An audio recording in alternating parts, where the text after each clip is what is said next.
Mr. Devlin here with Chapter 11 of The Cricket in Times Square. Here we go. We got Chapter 11, The Jinx. From the drain pipe, the animals watched Paul put out the fire. He dragged what papers he could out of the newsstand and got a bucket of water to douse the rest. And he watered down the walls to make sure they wouldn't flare up later. When the danger was over, he called up Papa Bellini on the telephone. "What a mess!" said Tucker Mouse, looking at the soggy, smoldering piles of papers and magazines. No one knew what to say. "What are you going to do, Chester?" said Harry Cat finally. "I'm going back there," said Chester. "If the Bellinis find me gone, they'll think I set the fire and ran." "What makes you think they won't think you set the fire and stayed?" said Tucker. "I'll have to take that chance," said Chester. Before the cat or the mouse could say anything to stop him, he hopped over to the newsstand.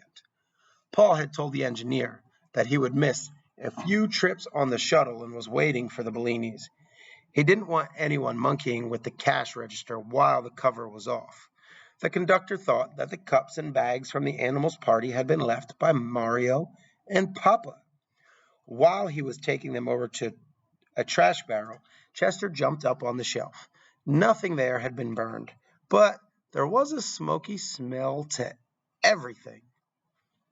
The cricket took a downhearted leap into the cage and settled himself for whatever might come.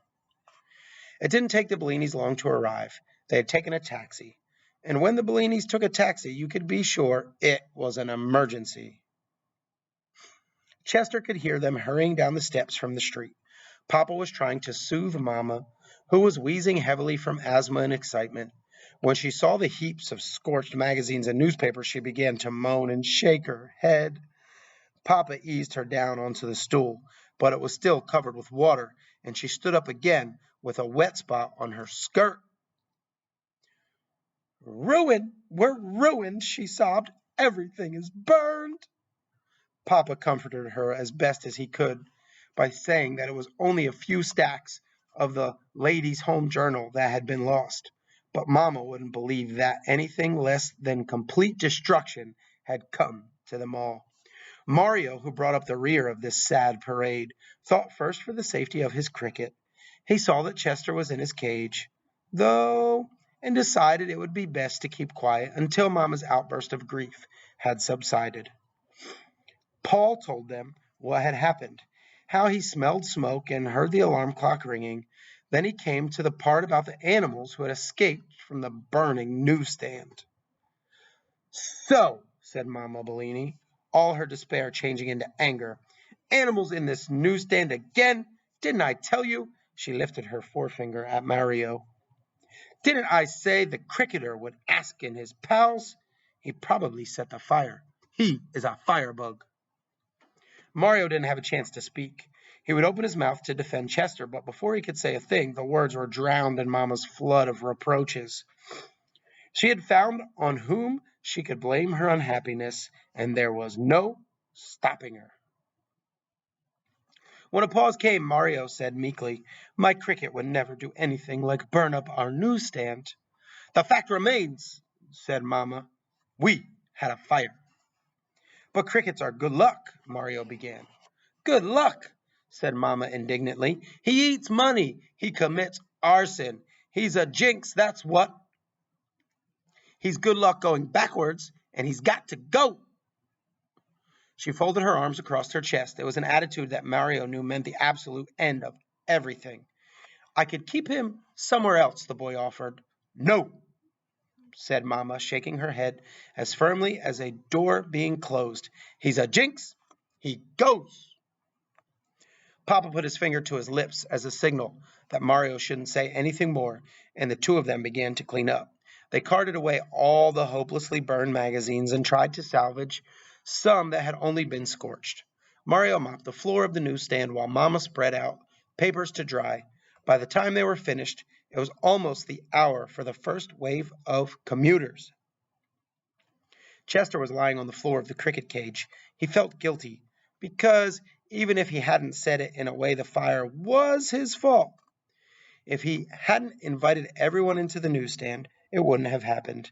And it was his playing of the rumba that had made Tucker want to dance, and so tip over the matches. And he did eat the $2 bill. He began to believe that he really was a jinx. During the early morning rush hour, Mario was especially eager in his shouts of paper, mister, and time or life, mister.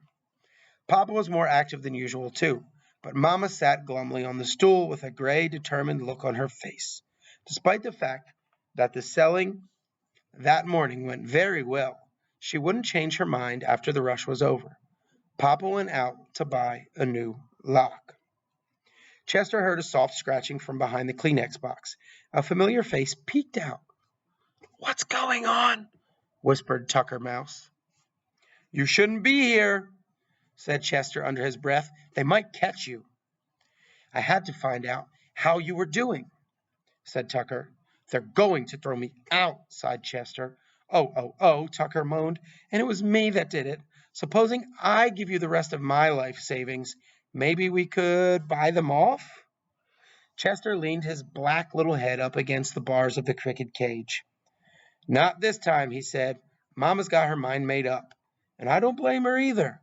I wish I'd never come to New York." "Oh, Chester," wailed Tucker Mouse, "don't say that. You'll make me feel like a rat. And I'm only a mouse."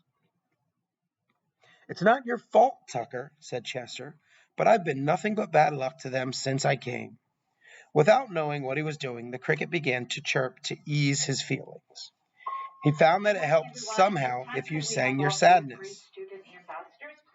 He wasn't paying much attention, and just by accident, he played the first few notes of an Italian folk song he had heard the night before. It was so melancholy, and yet so sweet, that it fitted his mood exactly. Mama Bellini was untying a bundle of Herald Tribunes when she heard the chirping. At first she didn't know what it was. "Che cos'è questa?" she said in Italian, which means, "What's that?" Chester stopped playing. "Chi cantave," said Mama. "Who was singing?" Mario looked at his mother. Usually when she spoke in Italian, it meant that she was in a good mood. But that couldn't be true today. Now Tucker Mouse was a very good judge of character, both animal and human. He thought he heard a kind of softness in Mama Bellini's voice. "Play some more," he whispered to Chester. "She hates me," said Chester. "It'll only make her more angry." "Do as I tell you," commanded the mouse urgently. So Chester started to chirp again. He was in such disgrace anyway. What difference could it make? The piece he was playing was called "Come Back to Sorrento," and by the greatest good luck, it happened to be Mama Bellini's favorite song. Back in Naples, Italy, when Papa was courting her before they came to America, he used to come beneath her window on a moonlit night and sing this ballad to the plunking of an old guitar. As the cricket chirped, the whole scene came back to Mama. The still, warm night, the moon shining down on the velvety bay of Naples, and Papa singing to her. Tears welled up in her eyes, and she thought of the bygone times, and very softly she began to murmur the words to the song. Chester Cricket had never played with so much skill before. When he heard Mama singing, he slowed his tempo so she could keep up without straining. When she was loud, he was too, and then softer when she got choked up with emotion and her voice dwindled. But always his chirping carried her along, keeping her on the right beat and the right tune. He was the perfect accompanist. Mario was dumbfounded. He stared astonished at the cricket cage and then at his mother. It was just as marvelous for his mother to be singing as it was for the cricket to chirp familiar songs. Sometimes when she was very happy, Mama Bellini whistled, and once or twice Mario had heard her hum. But now, here she was, crying and warbling like an Italian nightingale. Chester finished. "Come back to Sorrento." Keep it up, squeaked Tucker Mouse. "She's a sucker for sad songs." Before Mama's mood had a chance to wear off, Chester began chirping the selections from opera that he had played during the party. Mama didn't know the words to the operas, but she hummed some of the tunes along with him. Mario was as still as a stone. Papa Bellini came back from locksmith's. Coming down the stairs, he was surprised not to hear his wife and Mario calling out the newspapers, but when he got nearer the stand, he was even more surprised to hear the strains of the Grand March from Ada coming from the cricket cage. He chirps. Opera? Exclaimed Papa. His eyes looked as big and startled as two hard-boiled eggs. Shh, said Mamma with a wave of her hand. Chester's memory for music was perfect. He had to hear a piece only once to remember it forever. When he had finished all the operatic numbers, he stopped. Should I go on with the pop tunes? He whispered to Tucker Mouse, who was still hidden behind the Kleenex box. Wait a while, said Tucker. Let's see what happens.